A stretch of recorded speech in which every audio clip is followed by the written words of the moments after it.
Jonathan. Yes, Jim. I can't. I've tried. I've tried. But I can't, for the life of me, no matter how hard I try, wipe the image from my head of you in a powdered wig with a painted face going by the name Dandy Snuff. Why me? Why me? Why me? Because I like you. It would make me happy, and it's probably the only way to like purge the image from my mind is if I see it. Like sometimes I'll think of a porn, and I'm not going to stop thinking about a porn until I debase myself while sitting near the porn, Jonathan. Sure. And then it's all right. Yeah, do it. Then it's done. Then it's like, okay, that's done now. No more BBWs for me. Until later. Yeah, it's only a temporary reprieve, isn't it? You're always destined to go back to the dishwasher. Well, don't worry clean. about that.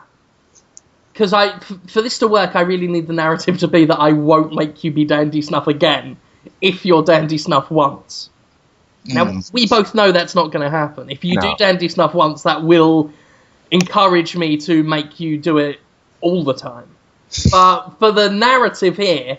It pretty much guarantees that that's all you'll ever do. It's all I will ever do, you are right. But for now, it's in my best interest to convince Jonathan that he only needs to do it one time. And that's why I was talking about you shaving your legs. It's a lot like becoming a heroin addict, right? Yeah, exactly. Yeah. Like, we are a heroin drug dealer from the 80s just going, hey, kid, the first Dandy Snuff is free. He's played by Willem Dafoe.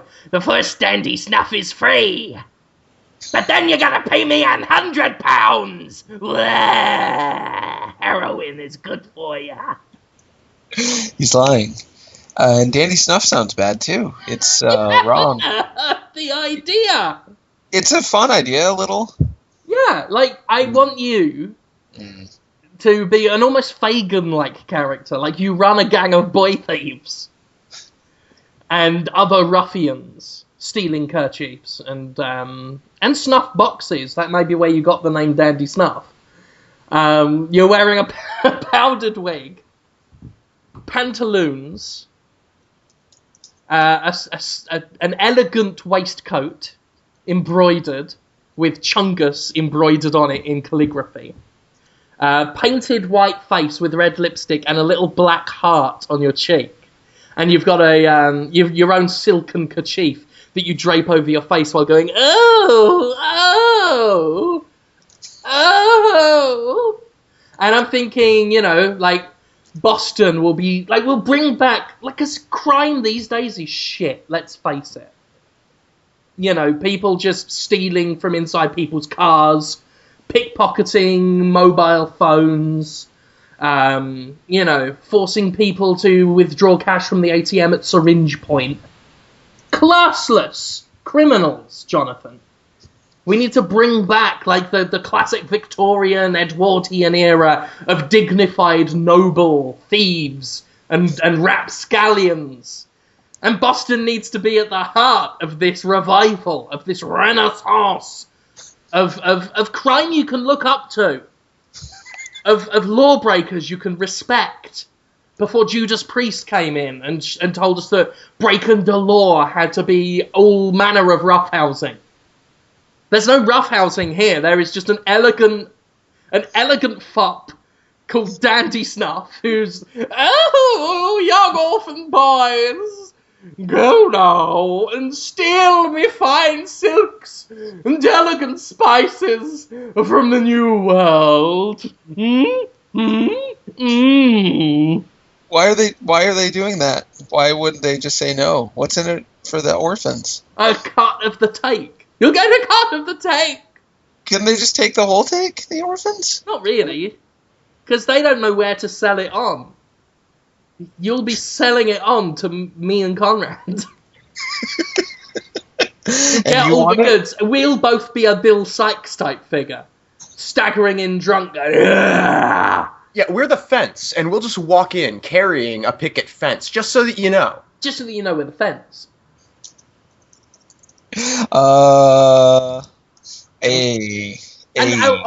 Conrad. Oh, we can have those little eyeglass things. Those little tiny mini 2-inch long telescopes. Opera glasses! And we can hold them up to our eyes and look over the things and go, There's some fine loot here, Daniel. Daniel Sadcliffe. Oh, well, I'd be happy to pay a fine penny for these trinkets. I think I will be French. Oh, I could sell this at the market. I will buy this for 100 francs. Oh, I will take this back to my homeland and sell it to the Baron David Cage. Because David Cage will be my, he'll be the Mr. Big. Monsieur Large.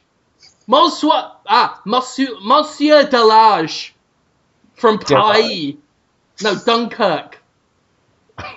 Dunkirk. Oh! Monsieur Delage from Dunkirk.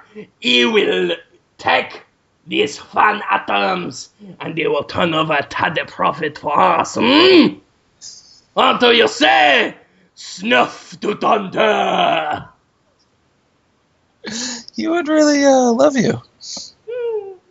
He would really love you for that impersonation of the French. And of course, you've got to let the people of Boston know that you're the new kingpin of crime, that you're the new big cheese in town, that you're the lord of the manor. So, we'll have some, I hesitate to use the word homeless people. People who are between homes in these economic times, who we found under a bridge in Boston. We'll be paying them to go into Apple stores and just smash the place up. Like, they're picking up iPads and just throwing them on the floor and stamping on them. They're picking up the iPod minis and just tossing them in the faces of the black-rimmed glasses salespeople. And you wander in your pantaloons and a waistcoat and powdered wig and just go, Next time you may think twice before happening into the court of Mr. Dandy Snuff. And then you lift your hand, and on the back of your hand is a line of cocaine, and you sniff that up and go, zesty fresh. Come on, boys. Dandy Snuff is off to do war crimes. And then you, saunter off while the assorted ruffians follow you. And I like the idea of outsourcing a lot of the labor. Oh, sure. But I think if we're gonna really bring back the Victoria era villain in the way that's necessary to popularize the concept, we should go bigger. What we should do is find some of those celebrities who will fucking do any kind of work. You know, your Johnny Depps, your Christopher Walkens, and so forth. And we pay them exorbitant sums of money that we've collected through our, child labor force of thieves. Sure. To say that we robbed, that Dandy Snuff robbed them. And that it was the most respectable, clean, dignified robbery that they'd ever been a part of. I like it. Because then we get the kind of, there are these stories of him, having Apple stores smashed up. And, it's transposed against, or juxtaposed, rather, against this image of this fine, upstanding gentleman thief. So it's he's polite if you play by his rules, but he's got a dark side. Jonathan.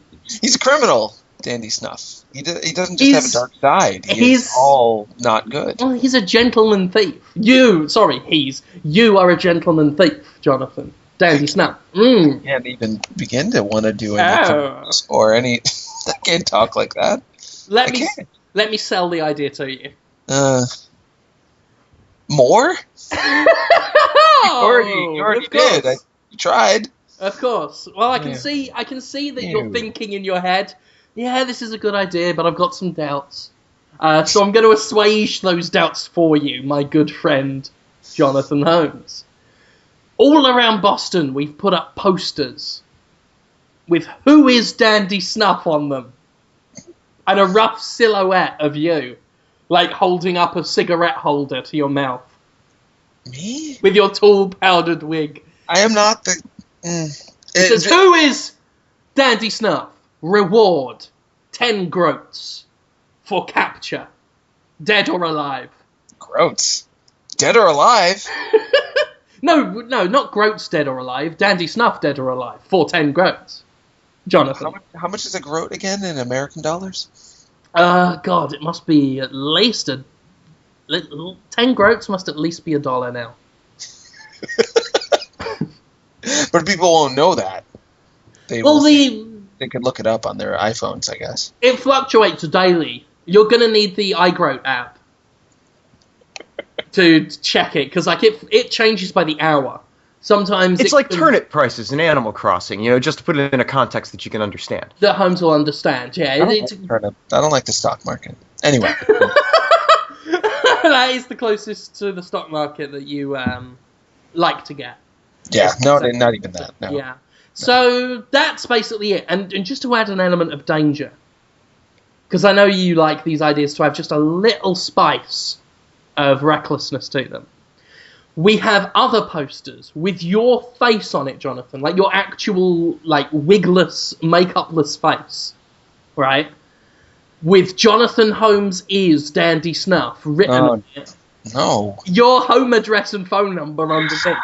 But we take those posters and we put those in places people don't normally look for posters. Not in poster shops or billboards, you mean? Yeah, like the other ones are all over town. The Who is Dandy Snuffs? They're all up alleys, they're outside nightclubs, they're in store windows. Whereas the Jonathan Holmes is Dandy Snuff posters, they're behind other posters, sometimes behind the Who is Dandy Snuff posters. They are underneath cars. They are inside a piano. Huh? Just any piano? They won't be found, my friend. Well, there you go. Like it's like that's good. The confession, the information, my damnation is out there, but the chances of anyone finding it are slim to none.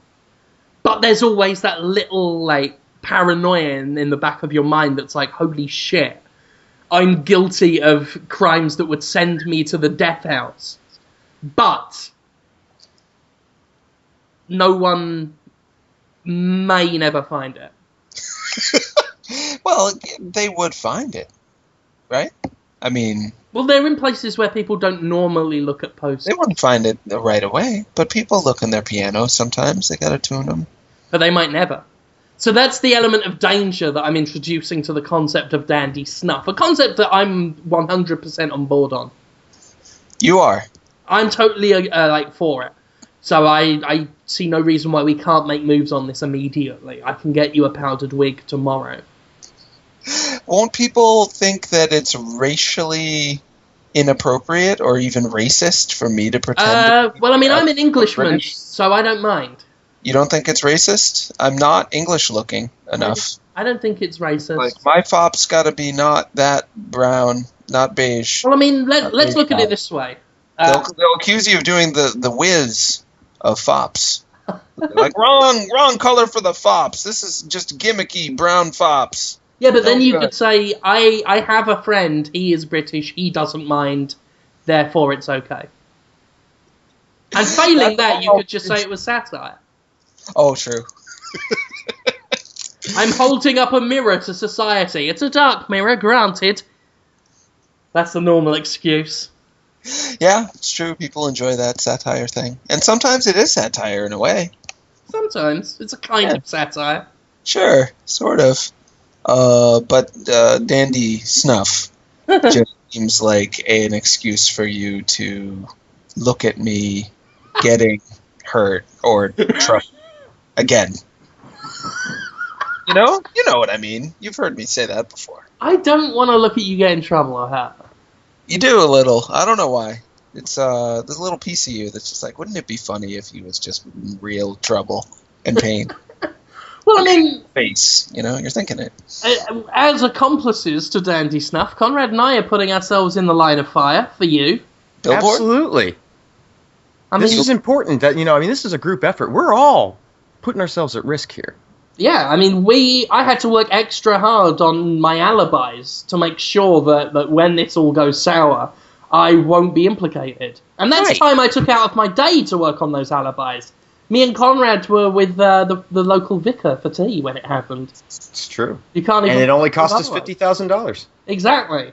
So, Jonathan, don't think we haven't sacrificed. Don't think we haven't put ourselves out there for you. Any billboards with your faces incriminating yourselves? To everyone? Any billboard of you saying, I did the crimes, hurt me, something? We've got opera glasses. Those are the glasses that let you see the opera from a distance. Yeah. Yeah, that's a good metaphor for you and your position in my getting hurt. In your life enhancement! The whole point of Podtoid is to make your life better. It is? Yes. Can't we talk about... I know what we could do. Oh, no. The video games. Let's talk about them. Oh, my God, what? Let's talk about them. Nothing happened in video games. Oh, Steam OS machines coming next year. Oh. No, it's not. Oh, Steam. They told a lie. They didn't? They did? They announced like 10 minutes later, that whole Steam OS thing, we made that up.